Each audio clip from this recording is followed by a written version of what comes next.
Okay guys, welcome back.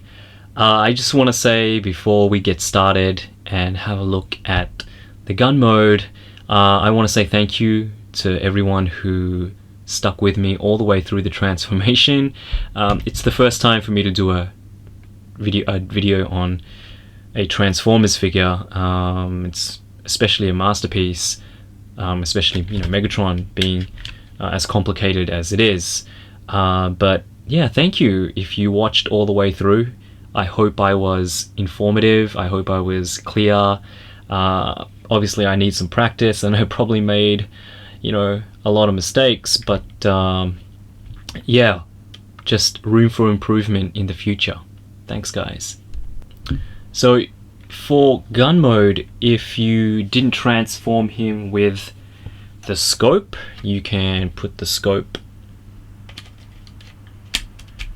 back on, and yeah, well, there we have it. That's Megatron's gun mode, and it first of all it feels quite hefty, and again it's due mainly because of the die-cast parts in the legs, in the feet, so it has a really good heft, a really nice feel to it. I'm sorry, I've never actually held a firearm before, so I'm not too sure on how heavy a pistol should be. This gun, if I can remember, is a Walther P-38. I think that's what Megatron's official gun mode is. Looking at it at first glance, I think a lot of people from the Transformers community, including myself, found that there were a lot of panel lines because of all the panels that make up the transformation. And yes, they are there, and it is a little in your face, but overall it's actually quite a nice gun mode, I think. Definitely with all the panel lines, because of all the panel lines, it definitely makes up for a really nice robot mode. So I think it's a fair sacrifice to have a fairly decent gun mode but a even better robot mode. Another issue that came up pretty early when we got promo shots of Megatron in his gun mode is that the barrel doesn't actually, if you can see, I'm trying to get that as straight as possible, but it doesn't actually sit straight, like perfectly straight. So that's a downer, but not a deal breaker. Going over the features of the gun, the trigger is actually die-cast, like I mentioned in part 1 of this video, and it's spring-loaded, so you can pull it back. There's no click, but it does pull back like a trigger. Other movable parts, this section here.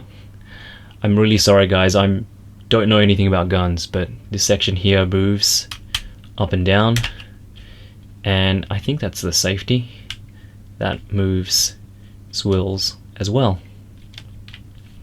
But other than that, of course you have the accessories, which is of course the silencer and the stock of the gun. And I probably won't be able to get this in screen as well, but what you want to do is this section here, you want to slide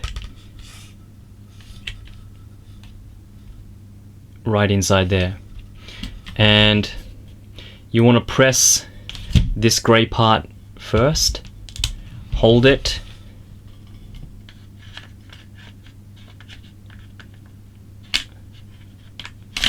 oops, hold on guys, there we go, and then slide it down, up, and there we have it. And it looks really cool, I gotta say. It looks really cool with all of the accessories attached, the scope, the silencer, and the stock. And when you actually hold it, it's actually pretty heavy. So I wouldn't say heavy, but has a nice weight to it. The base, the handle of the gun is die cast, and then you have the stock, which also uses die cast pieces as well. So yeah, hold on, let's.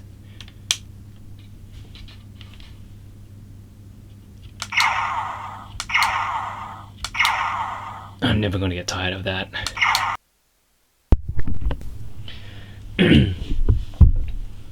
Alright guys, so I just want to give you a quick size comparison to the only other Megatron, Masterpiece Megatron that I have. It's X-Transbot's Apollyon.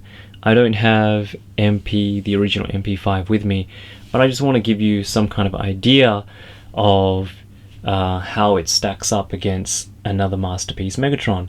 And, you know, Apollyon for its time was and still is a great figure. As you can see here, that in terms of height-wise, they're roughly about the same. You know, obviously Apollyon has the silver, shinier paint, but when you look at the two together, especially in terms of their silhouette and in the proportions, you know, Masterpiece MP-36 definitely has a more animated G1 feel to it. Apollyon, you know, when you have a look at it now, it's boxier. You know, the chest is broader, especially in the legs. They don't feel as streamlined as they do on MP-36 compared to MP-36. I mean, even the cannon, you know, when you look at it now, is obviously too big, sticks out too much.